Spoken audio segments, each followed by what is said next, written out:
శ్రీరామనవమి పండుగ ఎప్పుడు దానికి సంబంధించినటువంటి పూర్తి వివరాలు మనము ఈ వీడియో ద్వారా తెలుసుకుందాము. శ్రీరామనవమి పండుగ చాలా పవిత్రమైనది మరియు ముఖ్యమైనదిగా పరిగణించబడుతుంది. ఆ రోజున పురుషోత్తముడైనటువంటి శ్రీరాముని జయంతిగా జరుపుకుంటారు. మత విశ్వాసం ప్రకారం శ్రీరాముడు చైత్రమాసంలోని శుక్లపక్షంలో 9వ రోజున జన్మించాడు. ప్రతి సంవత్సరం ఈ రోజున దేశవ్యాప్తంగా శ్రీరామనవమి పండుగను భక్తితో జరుపుకుంటారు. శ్రీరామనవమి కేవలం మతపరమైన పండుగ కాదు, ఆదర్శ జీవిత విలువల చిహ్నం కూడా. శ్రీరాముడిని సత్యం, మతం, గౌరవం మరియు కర్తవ్యం యొక్క ఆదర్శంగా పరిగణిస్తారు. క్లిష్ట పరిస్థితుల్లో కూడా ధర్మం, సత్యాల మార్గాలను అనుసరించాలని ఆయన జీవితం మనకు బోధిస్తుంది. అయితే 2026లో శ్రీరామనవమి తేదీ గురించి కొంత గందరగోళం ఉంది. ఎందుకంటే ఈసారి నవమి తేదీ 2 రోజులు వస్తుంది. పంచాంగం ప్రకారము తిథి ప్రారంభం మరియు ముగింపు సమయం కారణంగా కొంతమంది మార్చి 26న, మరి కొంతమంది మార్చి 27న శ్రీరామనవమి వచ్చిందని అంటున్నారు. అటువంటి పరిస్థితుల్లో సరైన తేదీ, పూజా విధి, శుభ సమయాన్ని తెలుసుకోవడము చాలా ముఖ్యము.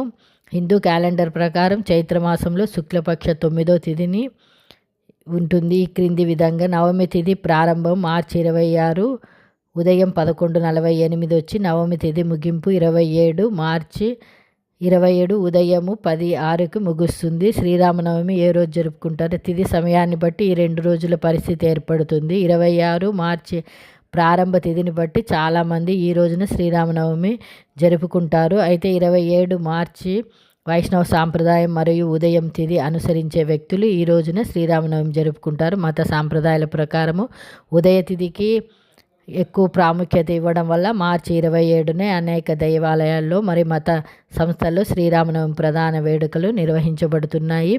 అంటే మత గ్రంథాల ప్రకారము శ్రీరాముడు మధ్యాహ్నం సమయంలో జన్మించాడు. అందువల్ల ఆ సమయంలో శ్రీరామనవమిని ఆరాధించడము అత్యంత పవిత్రమైనదిగా పరిగణించబడుతుంది.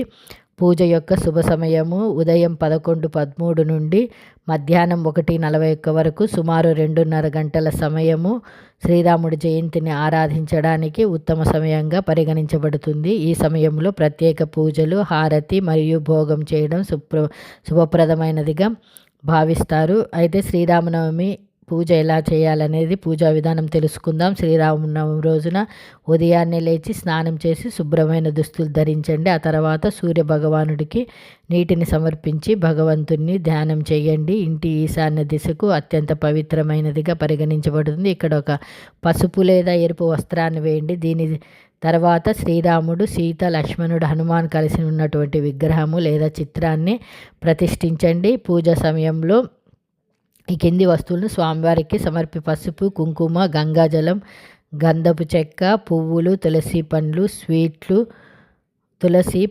స్వీట్లు, ధూపం, హారతిని మర్చిపోవద్దు. భగవంతుడు పంచామృతం లేదా స్వీట్లు సమర్పించడం కూడా శుభప్రదమైనదిగా పరిగణించబడుతుంది. శ్రీరామనవమి రోజున రాముడికి సంబంధించిన మంత్రాలు మరియు గ్రంథాలను పఠించడం ద్వారా చాలా శుభప్రదంగా ఉంది పరిగణించబడి. ఈ రోజున మీరు రామచరిత మానస్ శ్లోకాలను పఠించవచ్చు, రామరక్ష స్తోత్రాన్ని పఠించవచ్చు, ఓం శ్రీరామాయ నమః మంత్రాన్ని జపించవచ్చు. ఇది ఇంటిలో సానుకూల శక్తి మరియు శాంతి వాతావరణాన్ని సృష్టిస్తుంది.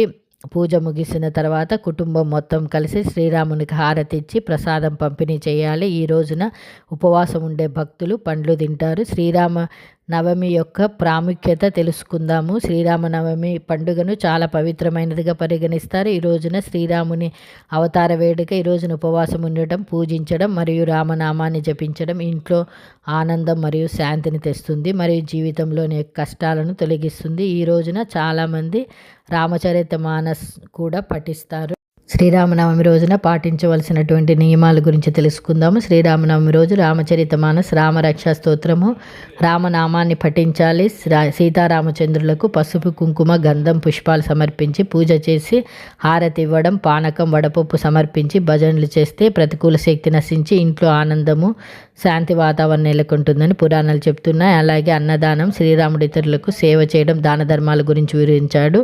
ప్రస్తుతం మనం నిత్యం చేయడం ఎవరికి సాధ్యపడదు. కావున శ్రీరామనవమి రోజున పేదలకు ఆహారాన్ని పెట్టండి. అందుకే శ్రీరామనవమి ప్రతి పల్లెల్లో కూడా అన్నదాన కార్యక్రమాలు నిర్వహిస్తుంటారు. దీనివలన ఐశ్వర్యంతో పాటు శ్రీరాముని ఆశీస్సులు కలుగుతాయని పండితులు చెప్తున్నారు. శ్రీరామనవమి రోజున ఆలయంలో కానీ ఇంట్లో కానీ తప్పకుండా దీపారాధన చేసి శ్రీరాముని కళ్యాణం ఫోటోను ప్రతిష్ఠించి పూజ చేయాలి. దీపారాధన కాంతికి ఇంట్లో ప్రతికూల శక్తి తొలగి ఆనందం శ్రేయస్సు కలుగుతుంది.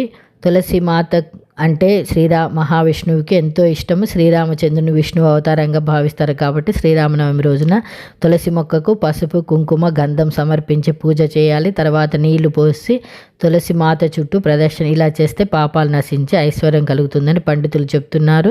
శ్రీరామనవమి రోజున పేదలకు దానం చేయాలని పండితులు అవసరమైన వారికి బట్టలు, ఇతర వస్తువులు, బట్టలు, ఆహార పదార్థాలు, నీరు, పుస్తకాలు దానం చేయండి. ఇలా చేయడం వల్ల మంచి గుణాలు, మంచి ఆలోచన రావడం, జీవితంలో అన్ని అనుకూలంగా సాగిపోతుంది. శ్రీరామచంద్రుడికి హనుమంతుడు గొప్ప భక్తుడు. ఆయన శివపరమాత్మ అంశ కూడా. రామనామం ఎక్కడ ఉంటుందో అక్కడ హనుమంతుడు, ఆంజనేయ స్వామికి ఎక్కడ పూజలు జరుగుతాయో అక్కడ శ్రీరామచంద్రుడు ఉంటారని శాస్త్రాల ద్వారా తెలుస్తుంది. అందుకే శ్రీరామనవమి రోజున హనుమాన్ చాలీసా, సుందరకాండ పారాయణం చేస్తే చాలా మంచిది. జీవితంలో అన్ని రకాల సమస్యలను తొలగించడము, భూత ప్రేత పిశాచ గాలి ధూళి వంటి భయాల నుండి రక్షణ కలుగుతుంది. శ్రీరాముడు ఎప్పుడు తల్లిదండ్రులను, గురువులను పూజించేవాడు. అందుకే ఇంత కష్టమైన తండ్రి మాట ప్రకారం అడవుల బాట పట్టాడు. గురువులు చెప్పిన విధంగా నడుచుకుంటూ అరణ్యంలో గడిపాడు. ఆయన అడవుల్లో ఉన్న నిత్యం అతని తండ్రి దశరథ మహారాజును, తల్లి కౌసల్య, సుమిత్ర, కైకేయులను పూజించేవాడు. గురువుల ఆశీర్వాదం తీసుకొని నిత్య కైంకర్యము ప్రారంభించేవాడని పురాణాలు చెప్తున్నా. అందుకే ఆయన జీవితంలో విజయము సాధించాడు. శ్రీరామనవమి కేవలం ఒక పండుగ కాదు, శ్రీరాముని యొక్క ఆదర్శాలను మన జీవితాల్లో స్వీకరించడానికి ఒక అవకాశం. ఈ రోజున చేసే పనికి ప్రత్యేక ప్రాముఖ్యత ఉందని పండితులు తెలియజేస్తున్నారు. శ్రీరామనామ స్మరణ అత్యంత పవిత్రమైనది. అటువంటి రామనామాన్ని పుస్తకంలో 1,000,000 సార్లు లెక్కించడం అంటే అంతకంటే గొప్ప విషయం. నిత్యం ఆ రాముణ్ణి మనసులో నిలుపుకోవడానికి ఇంతకన్నా గొప్ప మార్గం ఏముంటుంది. అందుకే 1,000,000 సార్లు రామనామాన్ని లిఖించడము సామాన్యమైన విషయం కాదు. అచంచలమైన భక్తి, దృఢమైన సంకల్పం అవసరమే. ఈ మార్చి 27వ తేదీన శ్రీరామనవమి సందర్భంగా రామకోటి రాయాలి. అందుకు పాటించవలసినటువంటి నియమాల గురించి తెలుసుకుందాం. రామకోటి రాయడానికి కులమతాలతో పని లేదు. శ్రీరాముని భక్తి శ్రద్ధలు ఉన్న ఎవరైనా ఉత్కృష్టమైన వ్రతాన్ని చేపట్టవచ్చు. మీ మనసులో రాముడిపై ఉన్న అచంచల భక్తే దీనికి ప్రధానమైన అర్హత. ఈ నిత్యం రామాయణ తలుచుకుంటూ మీ రోజువారి సమయంలో కొంత భాగాన్ని ఆయన కోసం కేటాయించిన నమ్మకం మీకుంటే ఫలితంగా మంచి ఫలితం పొందాలంటే చేయకూడనటువంటి పనులు కొన్ని అవేమంటే మనసుని ప్రశాంతంగా ఉంచుకోవాలి. మద్యం, మాంసం వంటి వాటిని ముట్టకూడదు. చెడు ఆలోచన మనసు నుంచి తీసివేయాలి. అందరితో ప్రేమగా ఉండాలి. అబద్ధం చెప్పకూడదు. కోపాన్ని మన దరిదాపుల్లో కూడా రానివ్వకూడదు. ఎవరికి హాని తలపెట్టే పనులు చేయవద్దు. శ్రీరామనవమి రోజున మనస్సు ప్రశాంతంగా ఉంచుకొని ఆ రాముణ్ణి మనము మనసారా ప్రార్థించాలి. శ్రీరాముని ఆరాధిస్తే జీవితంలో అన్ని బాధలు తొలగిపోతాయనేటువంటి భక్తుల యొక్క విశ్వాసము. భక్తులందరికీ సౌకర్యంగా ఉండేందుకు మిథిలా స్టేడియంలో సీతారాముల కళ్యాణం అంగరంగ వైభవంగా జరుగుతుంది. కాబట్టి ప్రతి ఒక్కరూ స్వామిని ప్రార్థించండి. వీడియో నచ్చితే తప్పకుండా లైక్ చేయండి.